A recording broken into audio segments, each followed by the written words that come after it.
ભાવનગર જિલ્લાના આધેવાડા ગામે લાઇટ તથા વીજના પ્રશ્નને લઈને ગ્રામજનો દ્વારા નાયબ ઇજનેરને રજૂઆત કરવામાં આવી।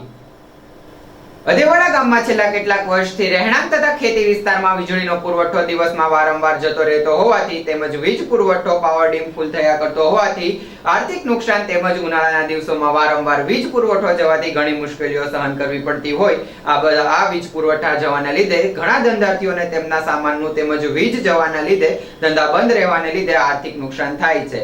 આ પ્રશ્ન અન્વયે ગ્રામજનો લેખિત તથા મૌખિક વર્ષોથી કરવામાં આવેલ છે, તેમ છતાં ગ્રામજનોના પ્રશ્ન અન્વયે આજ દિન સુધી કોઈ નિરાકરણ આવેલ નથી, જે પ્રશ્નને લઈને આજે ગ્રામજનો દ્વારા ફરીવાર નાયબ ઇજનેરને આ પ્રશ્નને લઈને રજૂઆત કરવામાં આવી હતી। અમે 11 સાડા 11 નું કરતા હતા, એટલે સવારથી 7 થી ગણો કે આજે અમારે વડદેજ સબ ડિવિઝન નીચે 27 ગામડા છે, પ્લસ એમાં આપણે નવા ગામની જીઆઈડીસી આવે, પ્લસ બધા ખેતીવાડી 27 ગામડા બધા ફરતા જ છે, એટલે એનો સ્ટાફ આપણો 24 નો છે। એટલે આપણે એની વચ્ચે શિફ્ટ રાખી અને બાકીની એડિશનલ શિફ્ટ કરી અને એને પાવર સપ્લાય મેન્ટેન થાય એવું કરીએ છીએ। શરૂઆતની પહેલી એક સારો વરસાદ ન પડે ને ત્યાં સુધીના કોઈ ફોલ્ટ નીકળે નહીં, કોઈ લાઈન નહીં। આજે જ્યાં લાઈન ફોલ્ટ નીકળી જશે ને પછી વરસાદ ગમે એટલો પડે ને આપણને ન નડે, પવન હોય ને એ જ નડે।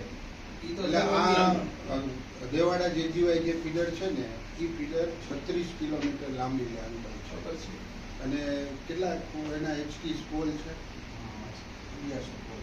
1100 પોલ, એટલે 1100 પોલમાંથી એક પોલે કંઈક થાય ને લાખો ફીડર બંધ થાય। પછી અત્યારે 3 વખત મારા ઘર પાસે તે પતંગની સળી કોઈ પિન ડીશ નીકળે એ તો હું જાણું છું, કારણ કે હું ઈ લાઈનમાં બધા રહીને કામ કરેલું છે, પણ આ ઉનાળાનો પ્રશ્ન હોય છે। ઉનાળો આ વખતે એવું થયું છે કે સૌથી હાઈએસ્ટ ગરમી પડી। અમે મેન્ટેનન્સ માટે છે ને 11 સાડા 11 થી વધારે મોડું ન કરવું એવી અમને સૂચના હતી, અમે એ કરતા હતા, કારણ કે પછી ગરમીમાં કોઈ રહી ન શકે। અને અમે અત્યારે રજૂઆત કરી છે, એમાં આગામી દિવસોમાં જો અમારું ધ્યાનમાં લેવામાં નહીં આવે તો અમે ઉપવાસ આંદોલન કે કોઈ બી ગાંધી માર્ગ તરફ અમે જવા પ્રયાસ કરશું, કારણ કે આનો આ પ્રશ્ન અમારે ઘણા વર્ષથી છે, એટલે અમે હવે ઉપવાસ તરફ જઈશું। સાહેબનું શું કહેવું છે? સાહેબે અત્યારે અમને કીધું છે કે તમારું 1 મહિના દિવસમાં કામ થઈ જશે, એવી સાહેબે અત્યારે અમને ગેરંટી આપેલી છે, એટલે અમે થોડો સમય વાટ જોઈશું કે સાહેબે કીધું છે એ પ્રમાણે અમે 1 મહિનો વાટ જોઈશું।